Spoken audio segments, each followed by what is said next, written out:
Fab N Fit presents sports technology. Today we will be speaking about some recent technological gadgets that could possibly transform the training and performance of professional athletes in the NBA. In today's podcast, we will be speaking about gadgets such as tech tats, dragonfly vision, transcranial stimulation, and gene editing. My name is Angelica Pop, and I'm introducing Tech Tats. It works by receiving data from temperature sensors via electroconducive paint. It's basically a sticker where you paint the electric paint over the chip, and it transfers health data from the Tech Tat to your phone on an app. It's something that can be tracked. It's something that can be archived and can track your fitness progress. It can also be used as a medical wearable or a payment system. You can manually scan your body so you don't have to go to a physical at the doctor. So it makes it convenient. It's inexpensive because of its semi-permanence, and it can keep digital track of your health. Some of the cons of it is that it must be applied by hand, and if it's done wrong, then it won't work. Payment theoretically would be by gesturing to a terminal that would go to the controller, which is unsafe because it doesn't successfully verify your identity, and it relies heavily on computer that might not catch everything when considering the status of your health. It's very convenient because you can make several different ones programmable to your current needs. So for a fitness tracker, you wouldn't have to attach a Fitbit. You could just paint it on, and all that information could be sent to your doctor via the app, and it's very convenient that way, but it's still in its prototype phases, so hopefully they'll find a more secure way to secure your payments and to give it a greater span of control when it comes to what it's measuring about your body and how it makes those calculations more transparent. I think there are both pros and cons to using Tech Tats. Some of the pros is that it gives valuable feedback to a shooter that would not be given to them by their coach, and also it fits like a sleeve that most NBA players already wear. So since they're already used to wearing a sleeve like this, I think it would interest them because they're already comfortable with it, and the technology in the sleeve would just be a bonus. And then also a con that I could see arising is technical issues with the sleeve while the player is using it, so it cannot be picking up on the correct movements that day for whatever reason, and then that could set back the player in improving their shooting. But I do think that this is a great product, and if a league like the NBA picks it up and gets it out there that all the players are using it and it's improving their shooting, that I think it can integrate into a lot of other sports. Researchers have created a new technology called dragonfly vision. This technology allows athletes in the NBA to have globular vision like a dragonfly or 360 vision. Australian researchers are currently developing use for these bionic eyes. The idea is that the athlete would have 360 vision to be able to see the entire court. The technology is worn on the head of the athlete. The concept of the dragonfly vision is actually really cool, but there are actually many negatives. The prototype seems to be very bulky, which can be a problem if they're to be worn during games. And if they're going to be worn just during practice, they may be uncomfortable for the athlete to focus. And it could also lead to confusion and dizziness, and there's just too much going on to overwhelm the athlete's brain activity. So personally, I think that will be an uncomfortable factor if you're trying to focus on your skills and you're just dizzy and not actually understanding what's going on. And then being able to see the complete court is definitely an advantage, but personally, I believe that it takes away from the authenticity and the surprise element of the game. It is definitely pretty cool if the athlete can see the full court with dragonfly vision, but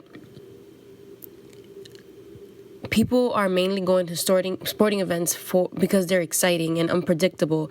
But with this device, all those natural elements would just basically be gone. And ultimately, the concept of this gadget is pretty cool. And if the device was actually smaller, that would actually be way better. And if used in in a practice setting, in my opinion, would be much more useful than an actual sporting event, because they can start to make that part of their routine and actually understand and have that use of the full court into their advantage. Hello and welcome to the section on transcranial stimulation. My name is Carly and I will be talking about this subject today. So for a lot of people, they can barely perfect their shooting free throws. And people in the NBA, it's pretty much the same thing. It takes a long time for them to perfect their free throws. So this method that an article has talked about is transcranial direct current stimulation, which is actually a non-invasive method that goes on the outside of the scalp.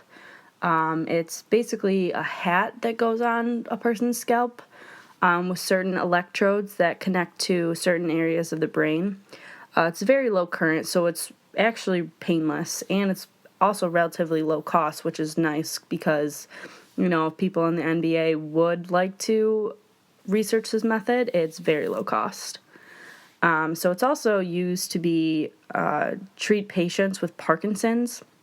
So if, using that would help them stop shaking as much.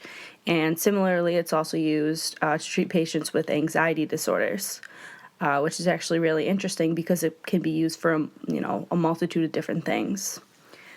It was actually tested first by the Air Force. Airmen became twice as accurate as identifying targets after receiving a mild current to the brain, and it accelerated their cognitive functions. So evidence to date is actually promising, said by Dr. Andy McKinley, he's a part of the Air Force Research Laboratory, and he said there's reason to believe that the stimulation has a positive effect on learning enhancements.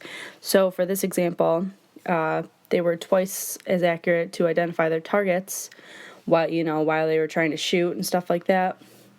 And this actually is said to improve motor memory tasks, so like riding a bike or playing a piano.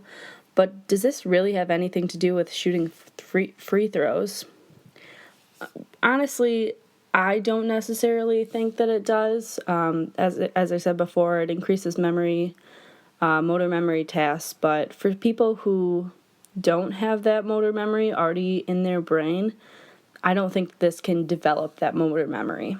I think that possibly for NBA shooters, who normally shoot free throws, I think honestly it could probably work. But to date, there's really no good evidence to show that it helps with cognitive enhancement.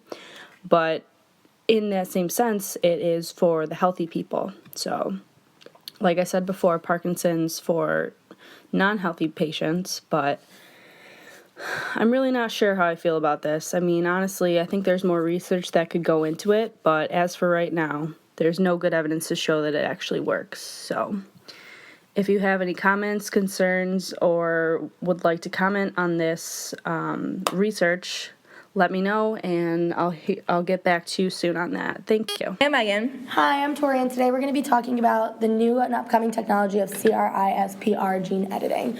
Can you imagine being able to create the perfect child or like the perfect athlete as a child? I personally think it would be really cool to be able to have that when having children, that option. But between higher muscle mass or stronger bone density, this child would literally be a star. Everyone would want a child like this, and everyone would want the perfect kid. But to me, the perfect child is not some cherry-picked creation. I honestly think, in opinion, that the perfect child is a naturally born one. But in 2015, Chinese scientists created a tool for gene editing with human embryos. CRISPR editing is claimed to be more of a moral matter rather than a mechanical one. Meg, what do you think? I think, honestly, this is really cool. It's amazing that we have the technology now to do this. But I would never want this for my own kid. I want my kid to be natural, and I don't necessarily want it to be like a perfect kid. I want it to be my own. So no, I would never do this for my kid. What would you do?